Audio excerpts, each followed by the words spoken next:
আপনি শুনেন, নিরাপত্তায় থ্রেট কারা, নিরাপত্তার থ্রেট কারা? আপনি তাদেরকে না ধরে আপনি আমাদের রাস্তা আটকাচ্ছেন। আপনি হবিগঞ্জে হচ্ছে 144 ধারা দিচ্ছেন, আপনি শ্রীমঙ্গলের রাস্তা আটকাচ্ছেন, আপনি আনলফুল কাজ করতেছেন। আপনি আমার কথা বলতেছেন, আপনি তো 144 ধারা দিচ্ছেন, আপনি আইনের লোক না? আপনি আইনের লোক তো, আপনি বলেন কোন আইনে আপনি আমাকে এখানে বাধা দিচ্ছেন?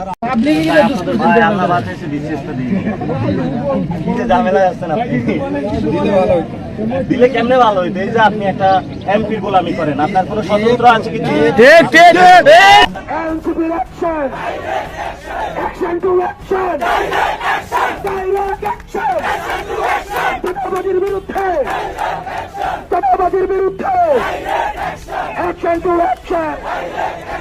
স্বরাষ্ট্রমন্ত্রী নিরাপত্তা দিতে না পারায় তিনি ব্যর্থ হয়েছেন। অবিলম্বে তাকে পদত্যাগ করতে হবে এবং নতুন যোগ্য দায়িত্ববান ব্যক্তিকে বসাতে হবে। বিচার অবিলম্বে নিশ্চিত করতে হবে। বিচার যদি নিশ্চিত না করা হয়, এই সরকার কোনোভাবেই 5 বছরের মেয়াদ সম্পূর্ণ করতে পারবে না।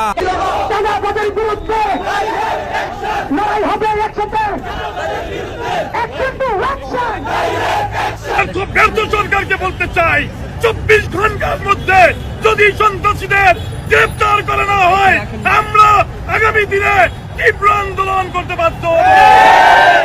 আপনারা জানেন যে এই হামলায় কারা আক্রান্ত হয়েছে?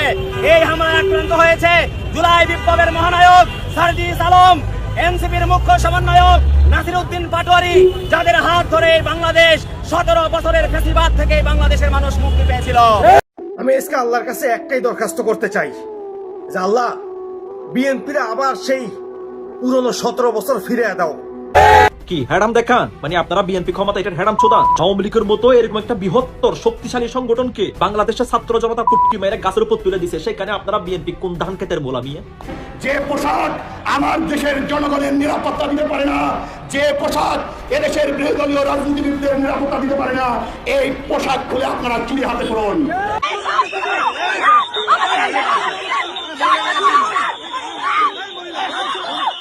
দেশব্যাপী এনসিপির বিরুদ্ধে বিএনপি এবং প্রশাসন ভয়াবহ ঘটনা ঘটিয়ে দিচ্ছে। গণতন্ত্রের ও মা সা হবিগঞ্জে 144 ধারা জারি। আপনি চিন্তা করেন, 144 ধারা জারি করতে হয়। এমপিদের রাস্তা, এমপিদের গাড়ি বালু ট্রাক দিয়ে আটকে দেয় হবিগঞ্জে পুলিশ। এরপরে পুলিশ ছাত্রদল মিলে যৌথভাবে এমপিদেরকে পিটায়, তাদের উপর হামলা করে। এটা ঘটছে হবিগঞ্জে। স্টিল না, আমি যখন কথা বলছি তখন হাসনাত আব্দুল্লাহ ছুটে যাচ্ছেন, কিন্তু তাদের আটকে দেওয়া হচ্ছে। হাজার হাজার পুলিশ, এত পুলিশ হবিগঞ্জে কোথায় পেল? মনে হয় পুরো সিলেট থেকে পুলিশ নিয়েছে। পুলিশের গাড়ি যুদ্ধ একটা অবস্থা। সে আওয়ামী লীগ আমলের মতো সেই বালু ট্রাক, যে আওয়ামী লীগ বালু ট্রাক দিয়ে খালেদা জিয়াকে আটকে দিয়েছিল, সেই বালু ট্রাক এখন বিএনপি হাসনাত আব্দুল্লাহ, নাসিরউদ্দিন পাটোয়ারি, সার্জিস আলম, নাহিদ ইসলামদের আটকাতে কাজে লাগাচ্ছে। চট্টগ্রামের জামালখানে এনসিপির মানববন্ধনে বিএনপি সন্ত্রাসীরা হামলা করেছে। এনসিপির কেন্দ্রীয় কার্যালয়ের সামনে শত শত পুলিশ কার্যত ঘিরে রেখেছে। একটা উত্তাল অবস্থা। দর্শক, রাজনীতি কত প্রকার ও কি কি? সত্যিকার অর্থেই এনসিপির প্রশংসা করতে হয়। আমরা প্রশংসা করবো, ভালো কাজের প্রশংসা করবো, যেটা সত্যি, যেটা সঠিক, সেটা অ্যাপ্রিসিয়েট করবো। একদিন আগে হবিগঞ্জে বিএনপির সন্ত্রাসীরা, বিএনপির গৌস কুতুবরা, তারা নাসিরউদ্দিন পাটোয়ারি, সার্জিস আলমদের উপর ভয়াবহ হামলা করেছে। যেভাবে নাসিরউদ্দিন পাটোয়ারিকে পেটানো হয়েছে, এটা হাসিনার নৃশংসতার সাথে তুলনাযোগ্য। হাসিনা বাহিনী যেরকম মির্জা ফখরুল এবং আমির খসরু মাহমুদ চৌধুরীদেরকে অন্ধকারের মধ্যে ঘেরাও দিয়ে পেটাতো, নাসিরউদ্দিন পাটোয়ারিদের সেভাবে পেটানো হচ্ছে। এর পরিণতি, হাসিনার পরিণতি যা হয়েছে সেটাই হবে। কিন্তু নাসিরউদ্দিন পাটোয়ারিরা চুপ করে ঘরে বসে থাকেন। এখানে জামাতের রাজনীতি শেখার আছে। এনসিপির যত এমপি আছে, ইনক্লুডিং সংরক্ষিত মহিলা আসনের এমপি, প্রায় সবাই, দু একজন বাদে প্রায় সবাই শুধু ঢাকায় নয়, হবিগঞ্জে ছুটে গেছে এবং তারা হুঙ্কার গর্জন দিতে দিতে হবিগঞ্জে ঢুকছে। 144 ধারাকে তোয়াক্কা না করে তারা হবিগঞ্জের দিকে মার্চ করছে, শত শত গাড়ি নিয়ে, স্লোগানে প্রকম্পিত করে। পুরো বিএনপির মধ্যে ভয়ে কাঁপন ধরে গেছে, তারাও প্রস্তুতি নিচ্ছে। পুলিশের মধ্যে একটা যুদ্ধংদেহী পরিস্থিতি, পুলিশ হিমশিম খাচ্ছে পরিস্থিতি নিয়ন্ত্রণ করতে। আর জামাতের, যশোরে জামাত এমপির বাড়ির মধ্যে ঢুকে ঘরের উপর হামলা করা হয়েছে। পার্কিং জোনে গান পাউডার ছিটানো হয়েছে, নারীদের মারধর করা হয়েছে। জামাতের লোকজন অন্য জায়গায় যে বিক্ষোভ মিছিল করে, ওই জায়গায় যেতে পারে না। এবং কেন্দ্রীয় জামাত নেতা, অঞ্চল পরিচালক বলতে তো একজন কথা আছে, তাকে দেখেছেন, তার গার্ডস কি? আর আসলে আমাদের তরুণরা রাজনীতি শেখাচ্ছে আমাদেরকে। জামাতের উচিত যেখানে তাদের দুর্বলতা আছে সেটা শেখা। এনসিপির মতো 1.5 বছরের একটা বাচ্চা দল আজকে যে অ্যাকশন দেখাচ্ছে, আমি সত্যি ইমপ্রেসড। ওরা ক্ষমতায় যাবে, ওদের সমালোচনা আমি করি এবং করব, হাজারবার সমালোচনা করব। ওরা ক্ষমতায় গেলে আরো বেশি সমালোচনা করব। কিন্তু ওরা যে আসলে রাজনীতি বুঝে, রাজনীতিটা যে করার মতো করে, অনেক কিছুই যে পারে।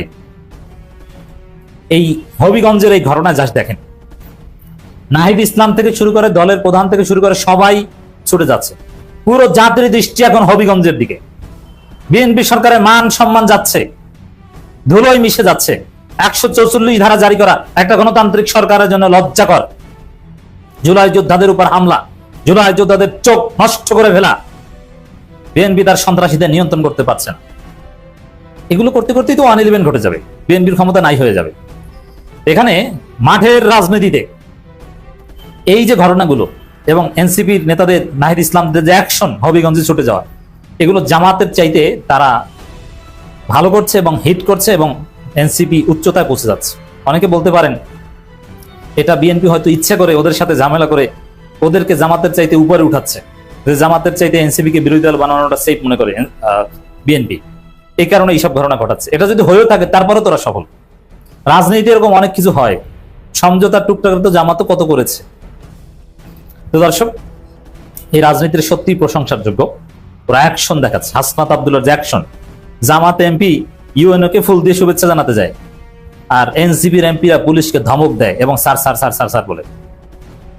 তো দর্শক, হবিগঞ্জে 144 ধারা জারি, এটা একটা কলঙ্কজনক অধ্যায়। স্বরাষ্ট্রমন্ত্রী পদত্যাগ অনিবার্য হয়ে পড়েছে।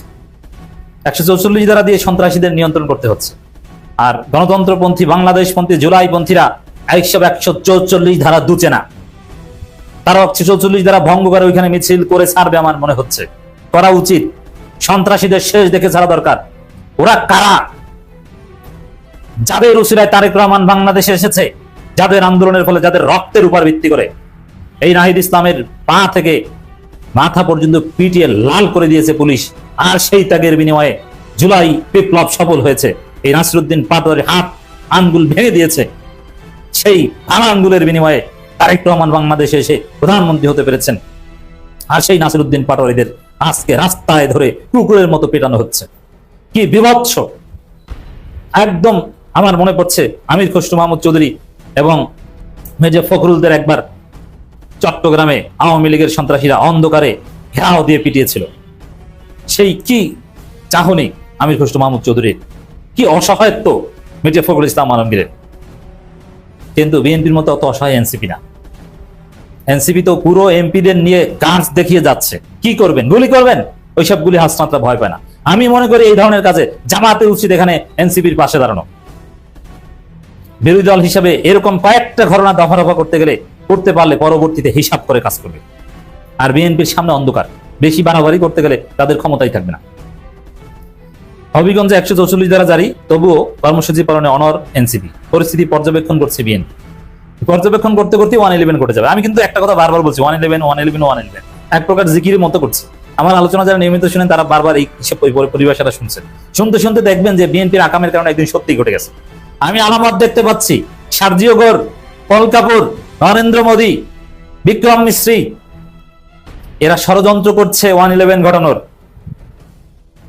এবং মোসাদ বাংলাদেশে স্যাবোটাজ করার ষড়যন্ত্র করছে, লাশ পালানোর, জঙ্গিবাদী বোমা হামলা করার ষড়যন্ত্র করছে, জঙ্গিবাদের উত্থান ঘটাচ্ছে ওরা পৃষ্ঠপোষকতা করে।